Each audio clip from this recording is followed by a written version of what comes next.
It's been a minute. It's been a minute since we had the man formerly known as Bad MMA Math. Now he's Fight Night Frankie. My brother Frankie on the channel. It's been a minute. It has been. I'm not sure how the new name's settling with you, man, but it taught me a valuable lesson. Peer pressure and bullying works more. So it is what it is. But I know it has been a minute. I'm glad to be back doing this. It's always great to catch up with you. We've got a really good one to talk about this weekend. So absolutely, perfect time to do it. Absolutely. So before we jump into the topic, we do have it planned to do a live chat or kickback, watch along, whatever y'all want to call it, for UFC 306. So make sure that you have your notifications on so you can see us pop in and y'all can jump in there and talk with us. We'll have a lot of different creators on, so it's going to be a lot of fun. I'm sure there'll be some drinks going around. Hopefully we get proper prime going. It might be necessary to get through this card because I can see it. We'll get into it, but I can see this being an interesting one way or another. It might be time to bring that back. For real. So on the thought process of UFC 306 at the Sphere, got a question for us to jump into a topic, but I'm going to show a little video to kind of get us going into it. So check this out. The lead up to 306 has been less about Sean O'Malley versus Merab Dvalishvili and more about whether Dana White can pull off a historic event at the Sphere in Las Vegas. Tickets started with sky-high prices, and despite a drastic drop, they still haven't sold out. So, what would make UFC 306 at the Sphere a success?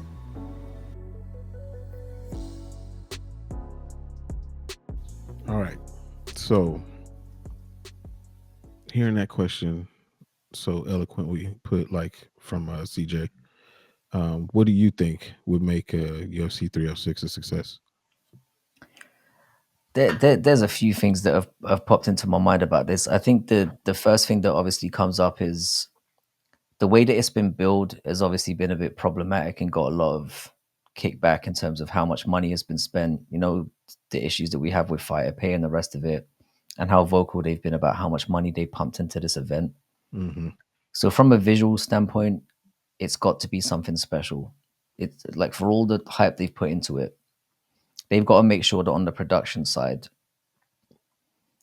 it justifies how much time and money they've put into this and how much glaze they put into this. So that's the first thing. Now, obviously, they've only got 10 fights on the card, which is a bit risky, but I guess they've got reasons for doing so in terms of how much they've had to, because I think a lot of it is centered around how much money they're putting into these little videos or movies that they're putting for each one. So I'm sure that's a big reason as to why they've done it. Mm-hmm. Ultimately, the success or failure of this card is going to come down to the matchmaking and the fights themselves. And they've got to hope that they've pulled this off the right way. We need finishes and we need conclusive answers to some of the questions that we've got with some of these matchups, specifically in the main and co-main event. So I would say for the UFC, I would probably say that the best outcome could be if Grasso wins, for example, and definitively closes the chapter on that, because I feel like that's been lingering around for too long now. Because if Shevchenko wins again, we could have another, what do you call it? The flyweight Moreno situation. Exactly. Ugh. We could have that all over again, and we most likely will. So we need a conclusive end to that one way or another. And similarly, in the main event, with how much stock is being put on it, I think one way or another we need a great fight and a good finish. Because if we get Merab hugging his ballsack for 25 minutes and ending that card, that prestigious card, the way that it's been elevated up, if it ends like that, this card, whatever happens before it, is going to get ripped to fucking pieces. So those are the two things. I'm sure there's a few things more that will come up when you mention them, but those are the two things that kind of stood out to me. Yeah, I mean, those are a couple other things that really stood out to me too. Like, I feel like they got to make their money back. That's the first thing. Like, because they're in bed with the Saudis. With it being Riyadh season for Mexican Independence Day. I mean, I don't even All right. does that even sound like that goes together? Like, why are we doing that? But Well, they put the money in. That's basically them putting their name on it. So I get that part of it. And then on top of that, you've got this fight card, which a lot of people have been saying that this fight card is trash. But to me, the fight card it actually makes sense. If hmm, there's two people in particular that are missing from this fight card that should be there, that I think would have beefed it up, and that's clearly Yair Rodriguez and Brandon hmm, Moreno. If they were on the card, I think that would have beefed the card up, because we would have gotten bigger fights. But outside of that, the majority of the card is full of Mexican fighters, which makes sense hmm, for the event. You kind of have to have that. And then so you got Mexican fighters, check. Mexican fighters tend to put on great fights. So hopefully you get a check mark there. hmm. You got to break even so the Saudis can get their money back. Get a check mark there, and you have to put on a visually pleasing event. Like, it has to be stunningly pleasing. And I don't know how they're going to do that for us at home, to be honest. Like, what can they Yeah. do? They already have top-notch production. So what can they do that's going to top what they already do? I don't that we're going to see. We don't get Mm. brand new TVs for everybody that gets a pay-per-view that, has a screen that covers your whole body. We're not getting Yeah. that. So what's going to be different about the presentation for us that's going to blow our socks off? Like, that, I just don't see where that's coming. But I mean, if they could pull it off, they could pull it off. But I mean, ultimately, I don't put as much on the fighters per se, no more than they would normally get for a pay-per-view. Yeah. But it's really, to me, it is all on Dana White and the visual video, AV, the people in the truck, those folks. It's all Mhm. on whether this is successful or not. If they don't do what they think they can do, then it's going to be a trash filled show full of technical difficulties.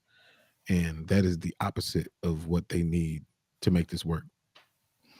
Yeah, for sure. I mean, I think from that perspective, the reason why I don't lean as heavily on that is because they basically just they need it to not go wrong and not look like a complete shit show. So as long as it's running smoothly, I think again, it's the same mistakes we've talked about multiple times with what Dana's done this year. It's the glazing. Mm-hmm. It's the non-stop glazing and then the revealing of the amount of because I think it's been taken out of context at some point. I think when the UFC talk about how much money's been pumped into it, I reckon the Saudis have fronted up a lot of that money. So a Absolutely. lot of the criticism, yeah, so a lot of the criticism of, oh, why aren't the fighters getting? It's more like, no, no, no. These guys are basically paying for what this spectacle is. I think what I'm expecting is that these mini videos and stuff they've got are going to be very high production value. They're going to attempt to tell a story of some degree, and hopefully that will be impactful within itself. But as I've said, I feel like this card is basically hinging on the same thing that every single other card hinges on, and all it comes down to is how good were the fights, how entertaining were the fights, how good were the matchups, and then what questions are we left with after that event is over. And that's ultimately what the success of this is going to be hinged on. And again, Dana's made a rod for his back again by overly glazing, talking about the money. He's laid his bed essentially. And now he has to hope that those intangibles that you can't sometimes, account for end up well in his favor and Yeah. in the company's favor. So, What's interesting is, like, the saying that you just said, he made a rod for his back. Like, I had never heard that saying before in my life, before UFC 300. And then when you said it, I was like, hmm. that makes absolute sense. I've never heard that Such a before. British thing to say. We've been saying that since the dawn of time. When that accent was first refined, we were like, "You're making a rod for your own back, sir." And then our whole society was just built on that on We're that like, shit. that is great. I'm writing that down. Okay. But like that, that's a perfect way to describe what he's been doing to himself, but not just to himself, but to everybody in the company. When he says these things, oh, this is going to be the greatest show that you've ever seen. You know, if you've seen shooting stars and eclipses, that's nothing That's compared to what nothing. I'm going to Yeah. do. It's like, are you serious? Why And are I you get what doing he's this? doing. The thing is here, I get the glazing from that perspective, but it's the sprinkles on top with the how much money we've spent. And this kind of it just adds to the then we need because then you're basically this is where the rod for your it's fine hyping an event, you're a promoter. We get it. But then saying we spend X amount of money on it, if you don't see that come across in the production itself, you look like a complete fraud. And this is the issue that he's got now, especially with all the issues surrounding UFC and finance at the moment. The last thing you want to do is publicly set up this is how much money we've blown, and you don't have the payoff from it or the evidence that it was worth what you spent when there's so many other areas where money should be distributed that are in the forefront of mainstream media right now. Yeah, absolutely. Like, I think that on one hand, it's like I look at him and I'm like, why are you doing this? This is insane. Why would you say these things and put that much pressure on yourself? But on the other Mm. hand, I'm like, you know, the the I mean, the balls on this guy to do that. Like, that's insane. That's it's more ambitious than what Dan Ige tried to do. For him to Yeah. put himself out there like this. Like, it's impressive, You but get he the can sense fall. that it's a legacy thing now as well. I think he sees the exit door in the horizon, where he's going to be pushed out sooner or later. And I think he's thinking, what can I do now? And he's made an entire career of making ballsy moves. He did it with Tough. He's done it with various numbered cards along the way. Recently, it's semi paid off with 300. So I think he's going for big swings right now and thinking like it's worth the risk for him in that he's already got a legacy somewhat in place. Everyone knows who he is, and it's like, how can I solidify that now and have more markers in my career where I can say, look, I've done things that nobody else has done or will find difficult to replicate. And I think it's a risky game to play, but I can see why he's doing it from that perspective. Yeah. And one thing on 300 before we jump off of this thing is, and this is in relation to UFC 306. Do you think that, well, UFC 300, we got a magical moment, Mhm. and that magical moment happened at the very last second of a fight. If we didn't get that magical moment, would we be looking at UFC 300 the same? If you delete that from the card. Um, I mean, it definitely takes it would definitely lower the impact of what happened. But I think first of all, that was a great fight, regardless of that moment. Mhm. Regardless of, I mean, Max winning as a story in itself was big enough. Um, that card was built to. The difference between that card and this card is that card was almost built not to fail because of the anticipation you get with each matchups, whether they delivered or not as well. There were consequences for almost every single matchup from the bottom of the card all the way to the top. Mhm. So even when you look back at the fights themselves and you say, oh, well, they weren't that good, the Aljo fight being a prime example, it's like, okay, well, now he's positioned himself in featherweight and there's a story here. So even though the actual fight was stinky, it's like we've got branching storylines coming out of it. Whereas the issue that 306 has got is outside the first three fights where everyone knows all those guys, below that, and maybe Raul Rosas Jr., who's obviously a megastar now as well, Chi Wee it's Wees. very is a lot of risk involved with like unknown guys. The branching storylines aren't automatic, so there's more pressure on the fights themselves in an isolated bubble to deliver in that moment. And I think that's where the risk is with this one over 300. Yeah. Yeah, that's true. And I wonder if, UFC 306 is going to need a moment for it to really Oh, like it will. resonate. And I think they're banking on the fact that they're hoping that Sean O'Malley sparks him out and sparks him out quickly. And I think like this is going to be a bit of a sidebar, but I saw this guru mention this in a video.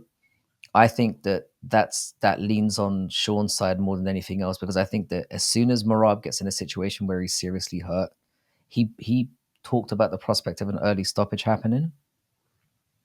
They are banking the entire success of this event basically on that, essentially. Yeah. And then you sprinkle in the Lopez and Ortega fight, which should be a banger in itself, where Hmm. both guys have big fan bases and they're known. There's a lot riding on those two fights in particular. Yes. Yes, there is. Absolutely. The whole thing's going to be interesting. We'll be live for it. So, Well, the fact that we're going live for it, we know how big the implications are for it. So I'm excited. I'm gonna watch. yeah, Train wreck or not, I'm gonna enjoy the of hell out have of it. to. Kind of have to.